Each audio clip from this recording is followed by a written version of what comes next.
Hello,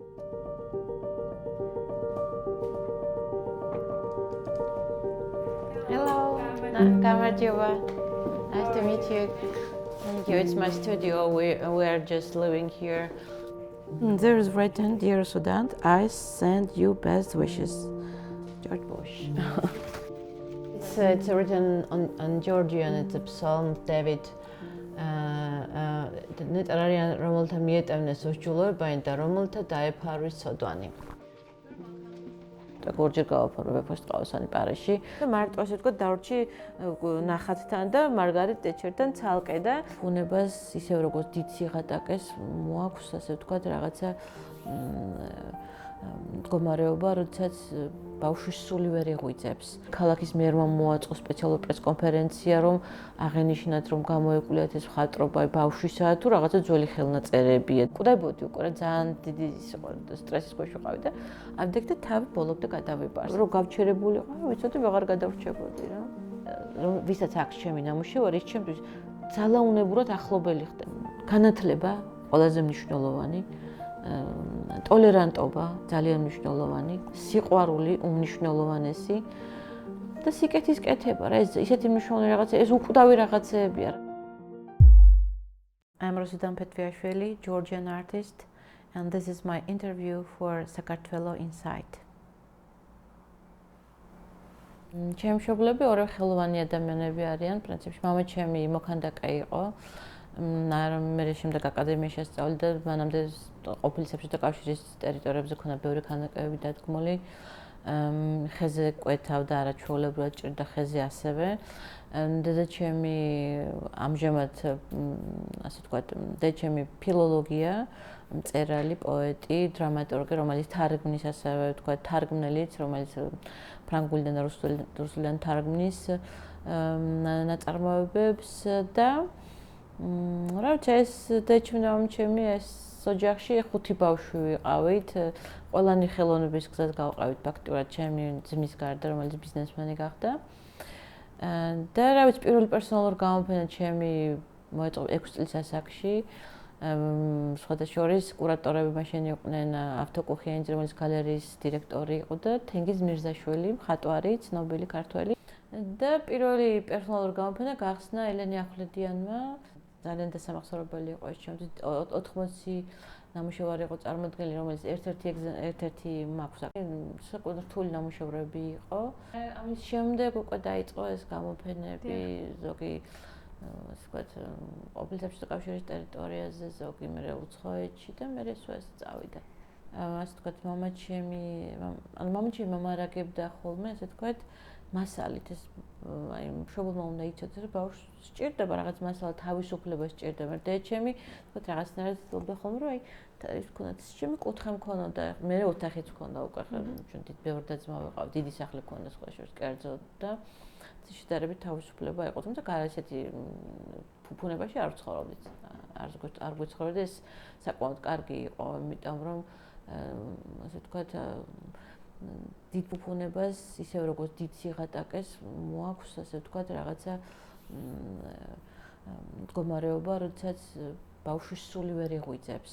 იმისთვის რომ გეღვიძოს არც ძალიან დიდ ფუფუნებაში არ უნდა ცხოვრობდე და არც ძალიან დიდ სიღატაკეში. ეს ორივე თანხვედრი და ტოლფასი მდგომარეობა ფაქტურად სულიერ მდგომარეობაში ადამიანის. სხვა შორის ხატვა დავიწყო, როდესაც ვიყავი წლის დაადითვის, ჩემი ძმა გიორგი გაჩნდა. და პირველი პორტრეტი იყო მისი ის დავხატე და იმას შემდეგ სულ მუშაობდი, სულ ხატავდი. მანამდე სამ პერსონალური გამოფენა გაკეთებდა ამერიკაშიც იყო წაღებული ბავშვობის დროინდელი ნამუშევრები. რთული ნამუშევრები იყო, ასე ვთქვათ, კომპლექსური, ბევრი ფიგურატიულები, ბევრი თემები იყო, შეგ ბევრი სხვადასხვა რაღაცები ხდებოდა, ისტორიების ზღაპრები. სულ მუდმივად ჩემს რაღაცას ყვებოდი, სულ მუდმივად ფანტაზია იყო ძირითადად და ახლა მამაჩემის ვთქვათ, დამოკიდებულება ძალიან მნიშვნელოვანი იყო ჩემთვის, რომ მამაჩემი როგორც უკვე აღნიშნა წეღან მუდმივად სულ ამას მეუბნებოდა, რომ მხატვრისთვის ყველაზე მნიშვნელოვანი არ იყოს თავისუფალი შინაგანად. არასდროს არავის დამოკიდებულებას და არ უნდა ითვალისწინებდეს თუ ის მის აზრს და დამოკიდებულებას ეწინააღმდეგება.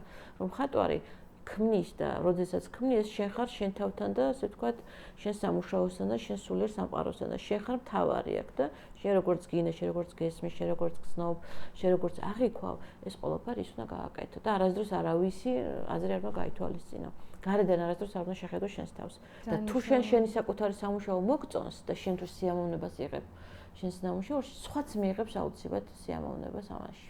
ძალიან მნიშვნელოვანია მშობლის გავლენა და დამოკიდებულება. ძალიან საინტერესოა ის ფაქტიც, რომ მამა თქვენი ესეთ თავისუფლებაზე გასაუბრებოდათ მაშინ, როდესაც საბჭოთა კავშირში ვიყავით და თქვენ ალბათ ეს თავისუფლება არ ქონდათ მაინც დაკარგული იმის და მიუხედავად, რომ საქართველო საბჭოთა კავშირის წევრი იყო. ვფიქრობ, რომ საქართველოში შედარებით ნაკლებად იყო, ვთქვათ, ეს მდგომარეობა, ასე ვთქვათ, ნაკლებად ხდებოდა ზეწოლა ამ შემთხვევაში, შედარებით სხვა ყოფილი საბჭოთა კავშირის ქვეყნებთან შედარებით. იმიტომ რომ ვიყავი ნამყოფი, ვიყავი მანამდე იგივე სხვა ქვეყნებშიც გამოფენებიც ჰქონდა ბავშვობაში და იქ სხვა განწყობა იყო აბსოლუტურად. და რა თქმა უნდა, ეს თავისუფლება რთული მოსაპოვებელი იყო, თუმცა კი ჩვენი ოჯახი მთლიანად, ასე ვთქვათ, აი დეჩემის ხრდა 17 თაობა იყვნენ სასულიერო პირები, დეკანოზები იყვნენ, მგლები იყვნენ, მამა ჩემის ხრდან ძალიან ცნობილი ფიზიკოსები იყვნენ, ძმა ყავდა ცნობილი ფიზიკოსი, რომელიც პლაზმურ ფიზიკაზე მუშაობდა თავის დროზე, ასე ვთქვათ, დედა რომელიც იყო გეოფიზიკის ინსტიტუტში ლაბორატორიის გამგე, რომლის პირადი ხელმძღვანელობითაც ობსერვატორია აშენდა ნინა კაციაშვილი და ასე ვთქვათ, ბიძაჩემის სახელობის არსებობდა განტოლება, ვო პეტვიაშვილის განტოლება რაღაცის, აღარ მახსოვს ზუსტად რა იყო ეს კონკრეტულად და ანუ ესეთი ძალიან ესეთი ხალხი იყო, ასე ვთქვათ, კრეატიული. თავისუფლება მათთვის ყოველთვის ძალიან მნიშვნელოვანი იყო და ისეთი ხალხი იყო, თავისთვის ძალიან თავმდაბალი ხალხი იყო, სხვა შორის ყველანი, თუ ადამიანი თავმდაბლობას არ ეყრდნობა, მისი, ესე ვთქვათ, საფუძველი ძალიან ცარიელია, ფეხქვეშ ადულად შეიძლება გამოგეცალოს და თუ თავმდაბლობა იცი, რასაც ნიშნავს, შენ მყარად გახარ დედამიწაზე და რაც არ უნდა ზევით ახვიდე, მიწა ფეხიდან არ გამოგეცლება, იმიტომ რომ ამას ეს შენზე დიდ დაბეჭდილებას არ მოახდენს. ასეთი რომ ეს არაფერს შენ მაღლა ხარ თუ დაბლა ხარ, ეს არაფერს არ ნიშნავს სინამდვილეში. შენ არასდროს არ იცი რომ ესე უკანასკნელი ადამიანი, რომელსაც შენ შეიძლება ვერც კი შეამჩნიო, შეიძლება ის 1000-ჯერ უფრო მეტი იყოს, ვიდრე შენ ხარ მწვერვალზე მყოფნი. ამიტომაც ეს თუ შენ მუდმივად გახსოვს, აქციებით ვერ წაიქცევი რა, ესე ვთქვათ. 6 წელიწადის შემდეგ მე გამოფენა იყო სხვა შორის მოსკოვში, მე რამდენიმე გამოფენა ძალიან ესე ვთქვათ ძალიან დიდი გამოხმაურება ქონდა, რომ 2 კვირა უნდა გაგრძელებულიყო, საქართველოს მუდმივ წარმომადგენლობაში იყო და გაგრძელდა 3 თვე ეს გამოფენა, იმიტომ რომ ასე ვთქვათ, რუსეთის სხვადასხვა კუთხეებიდან მოდიოდნენ სანახავად ამ გამოფენის, იმიტომ რომ იქ ყველაფერი აკრძალული იყო და იყო ძალიან თავისუფალი გამოფენა 12 წლის ასაკში უკვე. 12-13 წლის ასაკში და მე ამის შემდეგ მაშინ საფრანგეთის ელჩი მოვიდა, ფრომა იყო ესეთი ელჩი თავის ქალიშვილთან ერთად მახსოვს და მაშინ იმათმა გავუკეთეს მოპატიჟება პარიზში გამოფენაზე უკვე კულტურის დღეები იყო საფრანგეთში და მე უკვე იქ ჩავარდა მე პომპიდუს ცენტრშიც ასე ვთქვათ მე უკვე იქ აღარ დავსწრები რომ თქვენს რომ იყო პომპიდუს ცენტრშიც გამოფენა იყო მე საზღვაო ქალაქში სხვადასხვა ქალაქებში იყო და ასე ვთქვათ მე ქალაქის მერმა მოაწყო სპეციალური პრესკონფერენცია რომ აღენიშნათ რომ გამოეკვლიათ ეს მხატვრობა ბავშვისა თუ რაღაცა ძველი ხელნაწერებია და მე დაადგინეს რომ თანმიმდევრული ასაკის დამიხადვით იყო ნამუშევრები ვთქვათ 6 წლიდან 12-13 წლამდე და დაადგინეს რომ ეს ნამდვილად თანმიმდევრული ის არის ასე ვთქვათ განვითარება და ნამდვილად ბავშვის არის და ნუ მე ასე ვთქვათ რაღაც ძალიან ისეთი სასიამოვნო განხმაურებები ქონდა ამ ყველაფერს დავით მე უკვე ავსტრიაში შემქონდა გამოფენა ბერლინში ვენაში იყო გამოფენა მე გერმანიაში ლონდონში იყო მე Royal Miles Fine Paintings იყო ესეთი ცნობილი გალერეა სადაც იყო და მე უკვე სხვა მიყვადა ასე ვთქვათ მე ძალიან ბევრს კი ვმუშაობდი მაგალითად ეხლა მე საფრანგეთში რო ვიყავით მაშინ წარმოუშვებდათ ის ვეფხისტყაოსნის თემა პუბლიკაციონ ორიენტალის და ფრანსის მესუეურებს შევხვდით მადამ ქალბატონი და ბატონი მადამ სიფერი და მისი სიფერი და მაშინ დაიდო ხელშეკრულება და ძალიან ბევრ რაღაცას ჩაეყარა საფუძველი. ბევრი წიგნები გავაფორო საფრანგეთში, არა მარტო ორჯერ გავაფორო ვეფოს ტყავსანი პარიზში. ერთი იყო pocket box, რასაც ქვია და მე იყო დათათუდაშკია, რომელიც გადაითარგმნა ჭაბუა მერეჯივის ფრანგულ ენაზე, ის ჩემი გაფორმებული იყო და გასტო ბოჩიძის ნათარგმნი იყო, ისიც ილია ჭავჭავაძე. რა ვიცი, ბევრი სხვადასხვა რაღაცები კიდე პირველი ჩემი გასვლა საზღვარგარეთ, საბჭოთა კავშირის გარეთ. ეს იყო პარიზი, დედაჩემთან ერთად წავიყავი და ჩვენ დიდი გვაქვს ძალიან ისეთი კაი ჯგუფი იყო ჩვენი თენგიზ აბულაძე, მერაბ ბერძენიშვილი, ლანა ღოღობერიძე, ბევრი ისეთი ძალიან ცნობილი ხალხი იყო, კულტურის დღეები იყო საქართველოში და ეს ჩემთვის ძალიან დიდი ბედნიერება იყო და პარიზში რო ჩავედი პირველად, და კავშირი იყო ნაცრისფერი ქვეყანა. ხა თქვენ მაგას არ მოსწრები ხართ და არის, მაგრამ განწყობეს აი ხელოვანი ადამიანისთვის და არა მარტო. უბრალოდ მე ესე აღვქოდი, იყო ნაცრისფერი ქვეყანა, სრულიად და უინტერესო არაფერი. და პარიზში რო ჩავედი, ყველაფერი იყო ფერადი. ვიყავი 12 წლის. და მაშინ პირველი გამოფენა რომ მქონდა პარიზში, ყველაფერი ცოცხალი და იყო წვიმიანი დღე და ამიტომ წვიმა ისე მიყვარს პარიზში. მე ახლა სულ 6 თვე განმავლობაში სახელოსნო, ასე ვთქვათ, სახელოსნო არის პარიზში, რომელსაც მე ვხმარობ. ასე რა ქვია, დიდი ვილა არის და ქირავობ ხოლმე სახელოსნოს. პროსტად ნახატში ვცვლი ერთ ნახატში, წლების განმავლობაში უკვე ერთი ნახატი, მთელი ერთი სეზონი მეშვები და იქ მუშაობ ხოლმე და 6 თვე, 3 თვე, 2 თვე წლის განმავლობაში ვარ ხოლმე იქ და მუდმივად აი ეს პირველი ჩემი შთაბეჭდილება პარიზი როგორც იყო, აი ეს წვიმიანი ქალაქი, ფერადი, ლამაზი, მსუბუქი, ჰაეროვანი და თავისუფალი და ეს იყო ისეთი შთაბეჭდილება, იმის შემდეგ რამდენ ქვეყანაში ვარ ნაყოფი და ეს წარუშლის შთაბეჭდილება იყო. 18-19 წელს შეხვდით მარგარეტ თეტჩერ ჩამოვიდა და იქ გამოფენა კეთდებოდა ის თქვათ რაღაც ლაბანოებთან თუ არ ვცდები, ძალიან კარგად აღარ მახსოვს.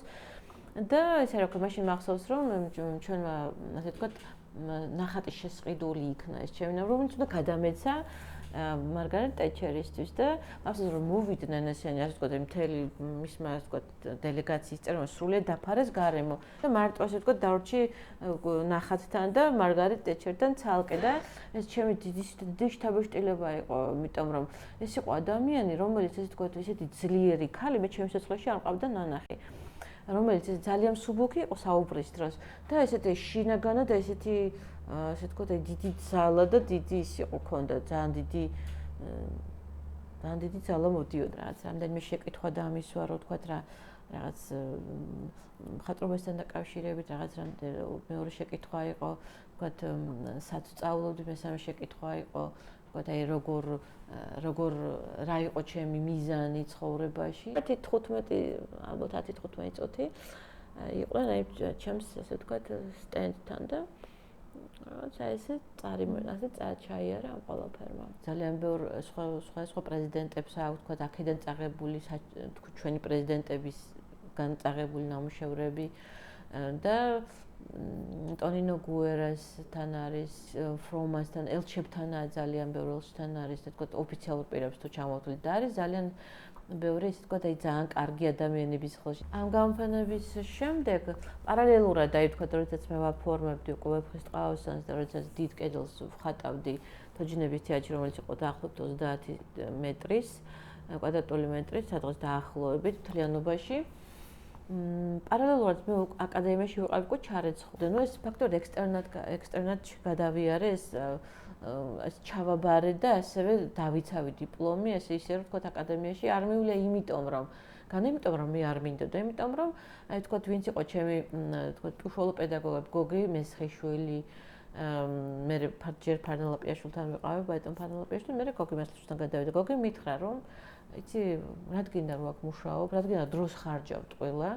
აკადემიაში ხალხი იმიტომ დადის რომ თავისი სტილი ჩამოაყალიბონ, თავისი სოფხედველობა ქონდეთ, თავიანთი რაღაცა ისწავლონ. შენ უკვე იცი რაც გააკეთო, გაქვს ჩამოყალიბებული შენი სტილი, წადი დროს ნუ კარგავ, გაგამოდენა ხელშეკრულებები, მაშინ პარიზთან მქონდა ხელშეკრულებები დადებული ვეფხის ტყავსანზე, ქართულ ხალხურ ზღაპრებზე, დიდ კედელს ვაფორმებდი კიდე თეატრში და წადი სახში იმუშავეო, მითხრა. რატო აქ დროს ნუ ხარჯავ და მართლაც ახლა მეც მეტი რა მინდოდა, იმიტომ რომ ასე წავედი მუშაობდი მართლა ზოგის პარიზში მომიწია მე წასვლა. მე ამასობაში მოვიდა დრო, როცა აკადემიაში პერიოდში დაამთავრო და დინარა ნოდია უკვე წიგნი გამოსული იყო ვეფხისტყაოსანის ფრანგულ ენაზე პარიზში და დინარა ნოდიამ, ქალბატონ დინარა ნოდიამ მითხრა მოდი დაიცავი წიგნის მხატვრობაზე ბარემ და დავიცავი წიგნის მხატვრობაზე ასე ვთქვათ დიპლომი. ჩემთვის ვეფხისტყაოსანი იყო როგორც ეს ვთქვათ აი წყარო შთაგონების. თითქოს დაპირად ვიცოდი, ძალიან მიყვარდა. ეხლა ძალიან ბევრ ჩემს მეგობარს არც ეს წაკითხულიც არ ქონდა ხოლმე, იმდენად შორს იყო ეს ვეფხისტყაოსანი. მე იმათთვისაც, აი ყოველას თავისი დრო აქვს, როდის მიხვდება ვეფხისტყაოსანი, რამდენად დიდი მნიშვნელობის ნაწარმოებია. რამდენად სიბრძნე აქვს, რამდენად მრავალფეროვნება არა ჩვეულებრივი და ძალიან მიყვარდა რა ძალიან. ნუ ეს ამაზე ალბათ იმუშავებს დედაჩემმა და იდაჩემმა, რომლებიც მუდმივად სულ რაღაცას მაწვდიდნენ, რაღაც ინფორმაციას ქართულ ლიტერატურასთან დაკავშირებიდან ვეფხისტყაოსანთან კონკრეტულად. და ზუსტად ეგ დრო იყო, როდესაც მე კი არ მომიძებნია და მე კი არ ამიღია ვეფხისტყაოსნის ილუსტრაციები, როდესაც გასტონ ბუაჩიძემ და ქალბატონმა სიფერმა და ბატონმა მისიო სიფერმა საფრანგეთის ფრანგული გამომცემლობის წარმომადგენლება შემომთავაზეს რომ აი თქვენი მხატვრობა კარგი იქნებოდა, უნდა გამოცემულიყო პარიზში ვეფხისტყაოსანი და თქვენი მხატვრობა კარგი იქნებოდა, რომ ასე ვთქვათ დაფთანხმდებოდეთ, რომ თქვენ იმუშაოთ ამ ილუსტრაციებზე, იმიტომ რომ საფრანგეთში არ ისნობენ შოთა რუსთაველს და აუცილებელია რომ ილუსტრაცია მიიქციოს ყურადღება, როდესაც იდება თაროზე, რომ ვიზუალურად ეს იყოს ყურადღება მისაქცევი. ფაქტობრივად 2 წელი ვიმუშავე 16 წლის ასაკიდან 18-19 წლის ასაკამდე ვმუშაობდი ვეფხისტყაოსნის ილუსტრაციებზე. ზუსტად მაგ პერიოდში გავიცან მე ჩემი მეუღლე თეიმურაზ ბადრიაშვილი და მახსოვს გასტონ ბუაჩიძე შეხვდა ერთხელ ზოგადად და გული გავუსწრდი ფიქრა რომ მე ეს გადაც ვაცდენ დროს და არ მუშაობ იმაზე ვეფხისტყაოსნის ილუსტრაციებზე, მაგრამ დავამშვიდე მე თორე უკვე დავამთავრე, დავასრულე და ვაგზავნით უკვე პარიზში ამ ილუსტრაციებს ცოტა ხანში გავაგზავნეთ კიდევაც. რამდენი სიყავით როცა ეს ვეფხისტყაოსნის ილუსტრაციები შექმნით? სადაც 18 წლის 19 წლის რომ ყავ დავასრულე 16 წლის დავიწყე ხელშეკრულება ასე ვთქვათ მოლაპარაკება დაიწყო მე რომ ვიყავ 13 წლის ასაკში 13-ის მე 14 წლის ასაკში რომ ვიყავით 15-ის ჩამოვიდნენ ისინი ფრანგები საქართველოში ჩვენთან იყვნენ ოჯახში ესე ვთქვათ აი განვიხილეთ აი როგორ რამდენი ილუსტრაციები რა სახის ილუსტრაციები თავსარდბოლოს არტები საზედაოს რა გაკეთდება და მე უკვე 16 წლის ასაკში დაიდო ხელშეკრულება. კაი დიდი ხნის პროცესი იყო, უნდა ითქვას. 16 წლის ასაკში დაიდო ხელშეკრულება და 18-ისამ დავამთავრე 18-19-ს. 2 წელი მუშაობდი. მნიშვნელოვანი ის იყო, რომ რადგანაც სრულყოფილი ილუსტრაცია იყო მხოლოდ 27 თუ არ ვცდები და დანარჩენი იყო თავსარდბოლოს არტები. ამიტომაც კონცეფცია ასეთი იყო, რომ მთელი თავის შინაარსი ჩდებოდა ერთ ილუსტრაციაში. ანუ ეს ძალიან რთული მრავალ დეტალიანი ილუსტრაციები იყო, სადაც თითოეული დეტალი სიმბოლურად ნიშნავდა აი მთელი თავის შინაარსს. ეს მე ვფიქრობ, რომ ეს ბუნებრივი პროცესი იყო ძალიან ჩემთვის. იმიტომ რომ აი ბავშვობიდან მოყოლებული, ჩემთვის ხატვა იყო სამუშაო, როგორც სამუშაო ის იყო ორნაირი მხატვრობა მქონდა. მხატვრობა, რომელიც არის დასასვენებელი, მხატვრობა, რომელიც არის სერიოზული და ესეთი სერიოზული და მოეკიდო. ჩვეულებრივი მხატვრობა, რომელსაც ჩვეულებრივი ყოფითი თემებზე იყო, ეს ვერ დასასვენებელ ნამუშევრებს და ცოტა ხანში ეს ვეღარ შევძლია ამის გაგრძელება, იმიტომ რომ ბევრ დროს ხარჯავ, ბევრ დრო მიქონდა და ეს უფრო მნიშვნელოვანი იყო. სადაც მე დიდას ხვდებდი, თქვათ რაღაცა ჩემი ის ქონდა დამოკიდებულება ამ მხატვრობის მიმართ, აი თქვათ სიკეთისა და სიბოროტის ბრძოლა, რომ ეს თქვათ ამათი ბალანსი, რომ აი ყველანაირი თქვათ აი ეხა იყო ხოლმე ძალიან უცნაური ცხოველები და თქვათ უჩხულებს ეძახდა ხოლმე ამას. ეს სინამდვილეში და ლამაზი ადამიანები. ეს სინამდვილეში რა იყო, რომ სინამდვილეში, რა თქვა, ჩემი ნამუშევრის კონცეფცია რა იყო, რომ სიკეთე და ბოროტება არსებობს, მაგრამ ბოროტი ადამიანი როგორც ესეთი არ არსებობს.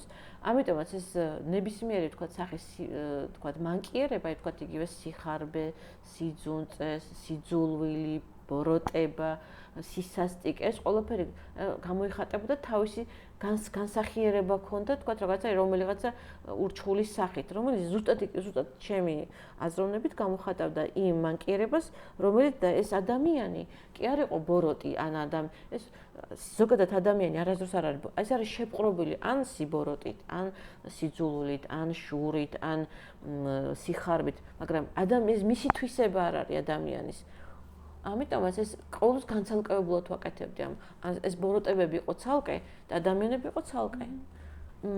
ბავშვობაშიც იყო გაკეთებული მქონდა, ჩემი გაგებით როგორც მე წარმომედგინა ჯვარცმა, ასე ვთქვათ, ნათლობა, ბავშვი 6-7 წელს მქონდა ეს დახატები გაკეთებული და მე უკვე როდესაც უკვე გავიზარდე და რაღაცა სამოქალაქო ომის შემდეგ რაღაც სურვილი არ მქონდა რომ მეკეთე სხვა რაღაც მეკითხა გარდა ბიბლიისა სახარება, ბიბლია, მოციქულთა საქმეები, რომელიც თითქმის ზეპირად ვიცოდი, იმიტომ რომ ასე დიდი გლობალური გაჭირვების შემთხვევაში მივხვდი რომ აზრი არ აქვს არაფერს, რომ ყველაფერმა აზრი დაკარგა და ერთადერთი რასაც ადამიანი შეიძლება ეყნობოდეს, ეს არის რაღაცნაირად რწმენა თუ რაღაც ის სუფთა, რაც წმინდა, რაც გულწრფელია, რაც უშლელია, რაც არასდროს არ გაქრება, რაც მუდმივია. და ძალიან დიდი სურვილი მქონდა რომ მეხატა ილუსტრაციები ამ სახარებასთან დაკავშირებით, მაგრამ ვერ გამოდიოდა და მე ამოცობაში დაემთხვა ის რომ მისმა უწმინდესმა პატრიარქმა შემომთავაზა სახარების მინიატიურებზე მუშაობა.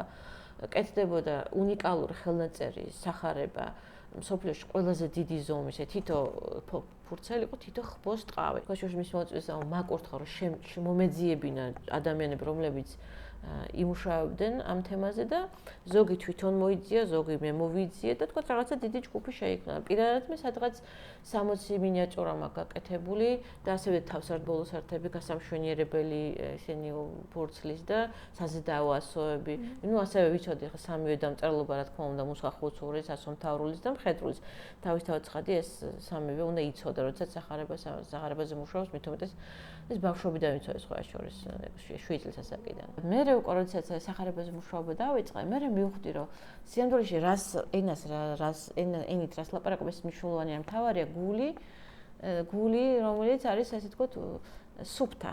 და ასე ვთქვათ ის გულით შენ რასაც ითხოვ, ის აუცილებლად მეგეცია მნიშვნელობა არ აქვს, რა უცოს კითხულობს საერთოდ, არანაირ ერთხელ ხასიდებს აქვს, ხო და შორის ერთი პატარა იგავი არის ესეთი რომ იძირება გემი და დაავიწყდათ ყველანაირი ლოცვა რა, საერთოდ ყველანაირი ამოუვარდათ თავიდან, იმიტომ რომ საშინელი ქარიშხალია და მაგათი რაბი ეუნება რომ რამე ილოცეთო და რამე სულ ერთიაო რამე და მათ ერთადერთი რაც გაახსენათ ეს იყოს ეს რა ქვია დათვლა 1 2 3 4 5 6 7 8 9 და ანუ ეს იმდანად გულით შესმენილი იქნა ანუ სიტყვებს თავარი გულია მაინც ამდენ გულწრფელი ხარ დიდი მნიშვნელობა არ აქვს ძალიან მნიშვნელოვანია მხატვრისთვის იყოს გულწრფელი თავის შემოქმედებაში თუ გულწრფელობა არ აქვს ფაქტობრივად აზრიც არ აქვს არაფრის გაკეთებას თუ შენ გულწრფელად რაზეც არ ფიქრობ, რაც გაწუხებს, რაც ფიქრობ, რა უცებად უნდა გაკეთო, რაც უნდა გადმოიცეს. თუ ამას შენ გულწრფელად არ აკეთებ და სიყალბე შეგემატა, შეგეპარა, სიყალბეს არის ყველაზე მომაკვდინებელი ხელოვანი ადამიანისთვის, ყველასთვის. შემოქმედი ადამიანისთვის, მწერალია, კომპოზიტორია თუ მხატვარია, მნიშვნელობა არ აქვს. მომაკვდინებელი არის სიყალბე.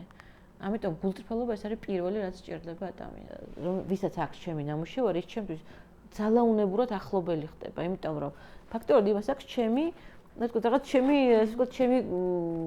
ჩემი აზროვნება, ჩემი რა ნაწილი მასთან არის და ის ადამიანები ყოველთვის ჩემს ძალიან ახლობლები ხდებიან ჩემდაუნებურად. და ყოველთვის რაღაც გულშემატკივარი ვარ ხოლმე იმ ადამიანებთან, ვიცით რომ იმას რაც მე მომწონს, რაც ჩემთვის მნიშვნელოვანია, იმისთვისაც ის არის მნიშვნელოვანი მოეწონა და თავისთან აქვს ნამუშევარი. ამას აქვს სხვა შორის ძალიან დიდი მნიშვნელობა. თითქოს ნახავთ სული აქვს რაღაც თქვენი ნაწილი. ხო, ცოცხალია ნახატი, ძალიან ცოცხალია. ნამდვილად ეგრეა ცოცხალია. მაგალითად ახლა ჩემი ყველაზე დიდი გასართობი და ყველაზე დიდი სიამოვნება არის ხოლმე საფრანგეთში რომ ჩავდივარ მუზეუმებში სიარული. აი ორსეს მუზეუმი, ლუვრი, მაგრამ დიდი ტანჯვარი, როდესაც ვუყურებ ნამუშევრებს, რომლებიც არის უკვე რესტავრირებული და ფაქტობრივად ყველა ნამუშევარი არის რესტავრირებული თითო-ორლა ნამუშევრის გარდა. მაგალითად ტულს-ლოტრეკი მეყვარს ძალიან იმპრესიონისტია ფრანგი და ეს არის ჩემი ერთ-ერთი ყველაზე საყვარელი ნამუშევარი, რატომ? იმიტომ რომ უშიშარია, ძალიან უშიშარია და აღმოვაჩინე ამას წინათ ბოლოს რო ვიყავი ორს მუზეუმში, მანამდე არ მინახე და მიყვეს და ტობა ახალი იყო თქო ვფიქრობ, სადაც კუთხეში ბოლოსკენ უზარმაზარი ნამუშევარი ტულუზ ლოტრაკის, რომელიც ერთ 6 ნაწილად არის დაჭრილი და გადაბმული არის თოკებით, რა ეთყობა თავის დროზე დაიჭრა და გაიყიდა ცალ-ცალკე და მე ესე შეწებდა მოიძიეთობა. ვინ შეისყიდა ბოლომდე მუზეუმს გადასცა და ეს აღდგენილია ესე, მაგრამ ძალიან ესე უხეშად, როგორც იყო, ისევე დატოვეს.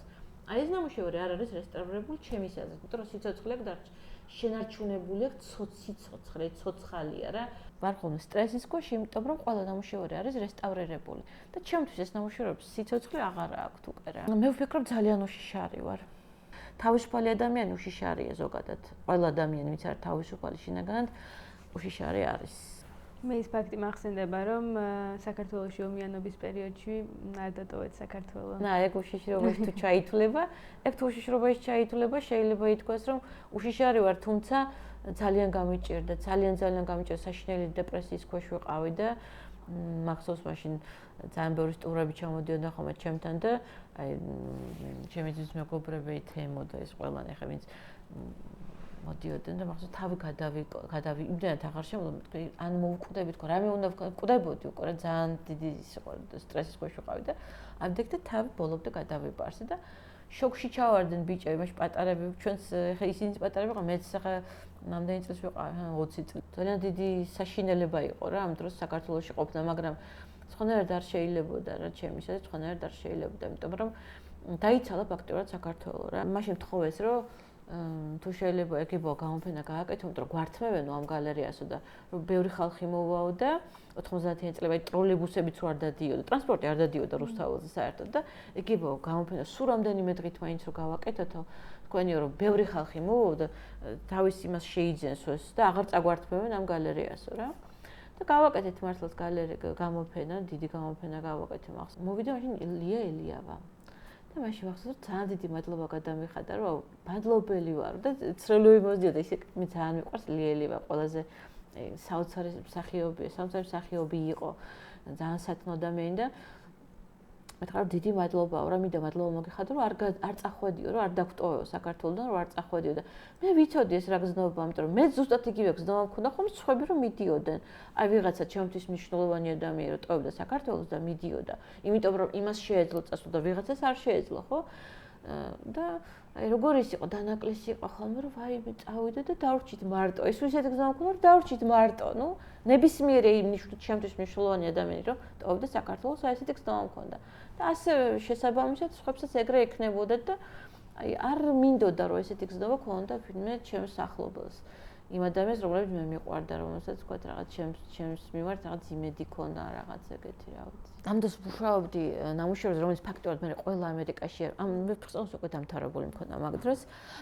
ამ დროს ვუშაობდი ნამუშევრებს რომელიც ფაქტობრივად მე სულ ყველა ამერიკაშია გაყიდული სულ ვუშაობდი იმიტომ რომ არ მე ვუშაობ მოვკვდებოდი არც გაზი იყო არც დენი იყო არც საჭმელი მახსოვს ბებია ჩემს რაღაცა შუბით ვიჯექი ოთახში დიდ სამუშაო ოთახში და ეს უზარმაზარ ტილოებს მიგრუნტავდნენ და ჩემი მეუღლე თემურ და მამა ჩემი ვახტანგი და მიგრუნტავდნენ თვითონ რაღაც წიგნების მიხედვით რაღაცებს და მე ვიჯექი და ვხატავდი რაღაც აი ტრიპტიხები და დიპტიხები მქონდა უზარმაზარი 2-3 მეტრიანი სულ ყველა ის არის წასული სხვა შორის ეგ ნამუშევრები და კი მიყვარდა ძალიან და ასე სულ მოქმედებაში ვიყავ რომ გავჩერებულიყავ ვიცოდი ვეღარ გადავრჩებოდი რა ძალიან ბევრი ადამიანის ოჯახში არის არა მარტო ოჯახში კერძო კოლექციებში არის და კერძო გალერეებშიც ნამუშევრები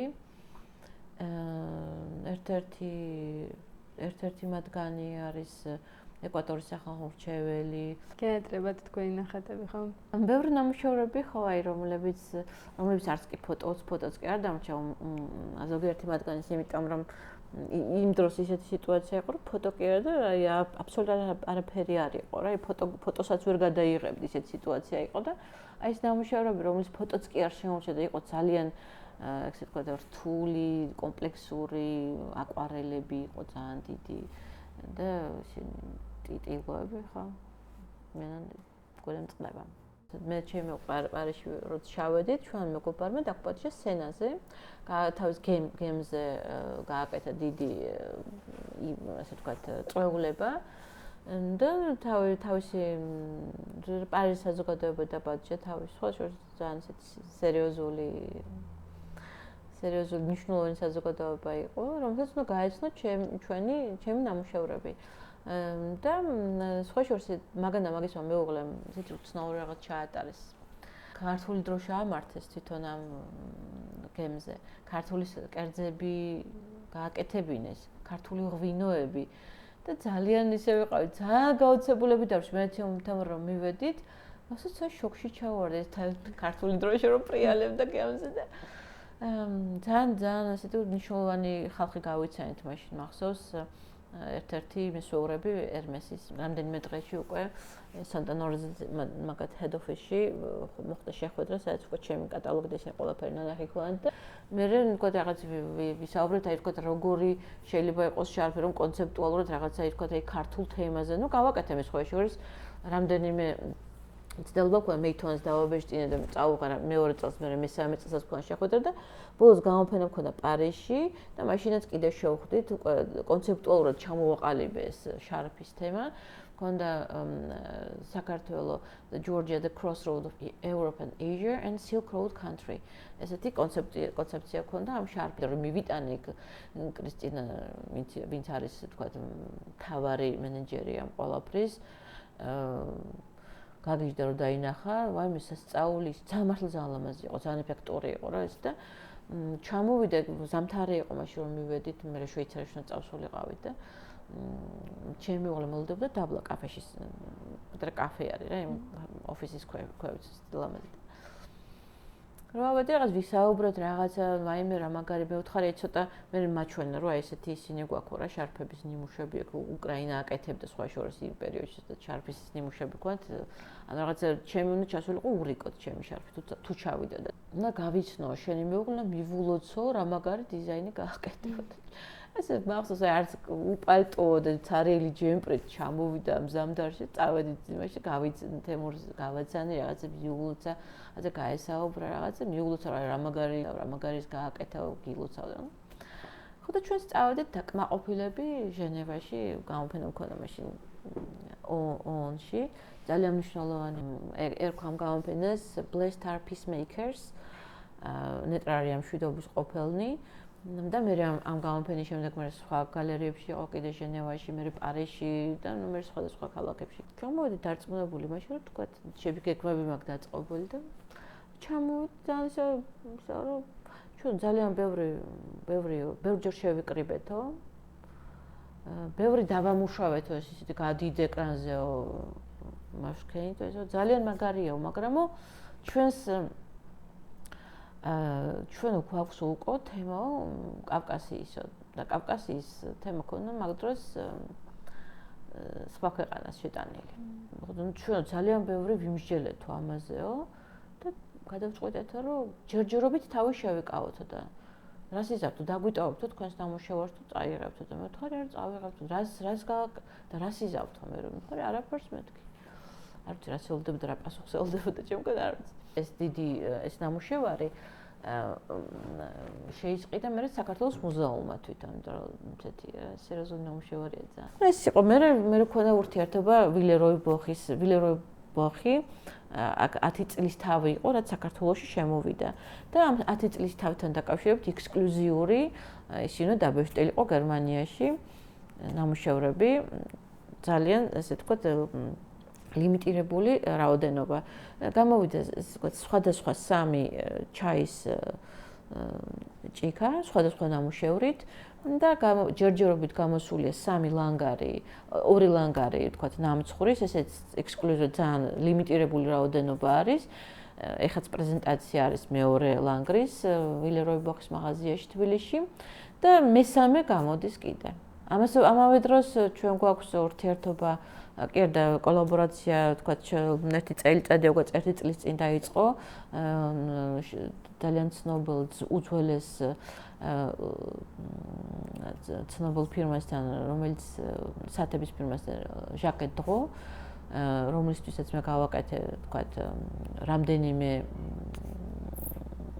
ნიმუში, რომელიც მე ხდება ამ ნიმუშის წაღება შვეიცარიაში და იქ თქოს ქარხანაში ხელით ჩახატვა ხდება, ეს ექსკლუზიურებია, სულ ყველა თითო ეგზემპლარია. ერთი იყო ქალის, რომელიც სანამ გამოიტანდნენ უკვე გაიყიდა იმ წუთშივე, ვერც კი მოასწრეს დადება, ვინც იყო ასე თქვათ, ვის მეშვეობითაც მოხდა ურთიერთობა, თქვათ, ამ ფირმასთან, მან მოიტანა სამ წაიღებდნენ და მაჩვენა, თქვათ, როგორ გამოიყურებოდა ეს საათი. და საერთოდ არ მაქვს არანაირი მიდრეკილება ნივთების მიმართ, რა, ნებისმიერი ნივთი არ შემიძლია ნივთზე ვიჯაჭვულობა, რა. ყოველთვის თავისუფალი იყო ამ ყველაფრისგან და აი ამ მახსოვს რომ აი ამ ნივთზე გამიჯდა საშინელი მიჯაჭვულობა, იმიტომ რომ ისეთი სილამაზე იყო, აი ხელში რომ მეჭირო, რა, მე თქვი, ვაიმე ღმერთო, ეს კი ნამდვილად მინდა რომ მქონდეს მეთქი და ჩემი იყო საკუთარი. თორე ისე ვთქვათ ნივთების მიმართ როგორ დამოკიდებულება მქონდა, თუ რამე ნივთი მომწონდა ძალიან, ვთქვათ ბეჭედი, საყურეს, ყოველთვის გაჩუქება არც ბეჭედი, არაფერი აღარ მაქვს. იმიტომ რომ სულ ყველაფერი რაც მქონდა, ყველაფერი გაჩუქებული. თუ რამე ძალიან მომწონს, იმას ეგრევე რომ არ მქონდეს მიჯაჭვულობა ნივთზე. ძალიან რომ არ ასე ვთქვათ, თავისუფლება არ დამაკლდეს. მე ვთქვათ, ეხაც გრძელდება ჟაკეტ დროზთან ურთიერთობა, რამდენიმე 1-4 საათის ნიმუში კიდევ გაიგზავნა შვეიცარიაში და ჯერ არ დასრულებულა, ახლა მუშაობა მიმდინარეობს ქარხანაში, ხელით ხდება ამის ჩახატვა ყველაფრის და ვთქვათ, რამდენიმე თვეში ეს ასე ვთქვათ, უკვე გამოიფინება. სიმართლე გითხრა, უფრო მეც მოველოდი. სიმართლე რომ ითქვას, რომ დარწმუნებული ვიყავი ზოგადად ყოველთვის, რომ არასდროს ადამიანის შრომა ისე არ კეთდება და მე მგონი რომ ეს ყოველთვის უფრო იოლია, ვიდრე სინამდვილეში, რომ ეს ძალიან რთულია. ძალიან რთულია თითოეულად იმდენი სირთულეები ახლავს ყველაფერს. აი ხო ფიქრობ, რომ თქვა რა ადვილია, ძალიან ბევრი სირთულეების გადალახვა უწევს ადამიანს ნებისმიერი ნაბიჯის გადასადგმად. აი ნებისმიერი ნაბიჯის გადასადგმად. ეს უცნაური სირთულეებია, შეიძლება ფიზიკურად ვერც კი ახსნა, მაგრამ აი ზოგადად მაინც რთულია ეს ყველაფერი. ჩემს მეგობარს აქ ხან ნაყიდი ამერიკაში აბრეშუმი, რომელიც 18 წელი მუშაობდა. დაწყებულია 18 წლის წინ დატოვებულია და მე 18 წლის შემდეგ არის დასრულებული, იმიტომ რომ იმ ტალღაზე აღარ ვიყავი უკვე. გავჩერდი, როცა თქვა აი დაუბრუნდა ის რაღაც ის სულიერი განწყობა, რომელიც იმ ნამუშევარს სჭირდებოდა, აი 18 წლის შემდეგ დავამთავრე მე ის ნამუშევარი. თუმცა ხაზში მოსვლას ძალიან ადვილად ვაკეთებ და თავად ჩემი ნამუშევარში არის ხაზი, წამყვანი. და ხაზი არის, თქვა აი აზროვნება, ხაზს მიყვება. იმიტომ რომ მნიშვნელოვანია ჩემთვის სწრაფად ფიგურის აღება, სწრაფად კომპოზიციის შექმნა, იმიტომ რომ შენ როგორც ფიქრობ, ისეთივე სისწრაფით მიდიოდეს ნამუშევარი იგებოდეს. და მე უკვე დაფარვა, უკვე ეს უკვე განწყობა მოყვე, როცა შენ ფერი შეგაქეს, განწყობის ნიშანია. წინასწარიცით ხოლმე როგორი იქნება ნახატი ან რას დახატავთ? წინასწარ ხა სიმართლე რომ თქვას, აი წინასწარ კონკრეტულად არასდროს არ ვეცი სიმართლე რომ თქვას და შეიძლება სხვანაირად წარმომედგენა, სხვანაირად განვითარდეს ნამუშევარი, სხვანაირად დამთავრდეს, იმიტომ რომ ძალიან ცოცხალი პროცესია. როგორც ახლა ჩვენ რო საუბრობთ, მე არ ვიცი და თქვენ თქვა შემდეგი საუბრის თემა რა იქნება, ან მე როგორ გიპასუხებ ან თქვენ რა კითხვას დამისვათ. აი ესეთივე ცოცხალი პროცესია ზუსტად ნამუშევრების ხატვაც. აი პირველი განწყობა შეიძლება ვიცოდე, თქვა რა განწყობის იქნება პირველი ფიგურა და აი მე უკვე როგორც აი საუბრის დროს იმას ის მოყვება, ამას ის იმას მოითხოვს, ეს ამას მოითხოვს, ის დეტალი, ამას მოითხოვს, ის ადამიანი ამას ითხოვს და ესე იქნება მე კომპოზიცია უკვე. თქვენ ახატებში ძლიერი ქალი არის ყოველთვის, მე ესე ვხედავ წარმოჩენილი თან ნაზი და ქალური, მაგრამ თან ძალიან ძლიერი. როგორ ფიქრობთ, რამ განაპირობა ეს? იმიტომ რომ ქალს ახლა რადგან მე ჩვენ ქალი ვარ, კარგად გზნობ ქალს და ამიტომ კარგად აღვქვავ. ქალი ძალიან ძლიერია და თუ არის ამავე დროს ნაზი და ქალური, მას წინ არაფერი აღარ დაუდგება. ძალიან მნიშვნელოვანი რომ შენ ქალურიც იყო და შინაგანად ძლიერიც იყო. ძლიერი ქალი, ეს თქვა საწინდარია ძლიერი მამაკაცის გაზრდის თქვა იგივე, იმიტომ რომ როგორც წესი ყველა ძლიერ ქალს ძლიერი კაცი ყავდა გაზრდი. რაღაც მაინტერესებს, აი თქვენი აზრით საქართველოს რა ფერია თქვენთვის? კი. საქართველოს არის ლურჯი, ოქროსფერი, წვრილი ასე ვთქვათ, ხაზებით. სიყვარული? სიყვარული, ვიცი რომ ვთქვათ ესე ალბათ ელოდებით რომ ვიტყვი რომ წითელი, მაგრამ წითელი არ არის ჩემთვის სიყვარული. სიყვარული არის ძალიან ღია ცისფერი, წყალწყალა ცისფერი, ოქროსფერი მზის სხივებით და ვარდისფერი სურნელოვანი ვარდით. რა ფერია იმედი თქვენთვის?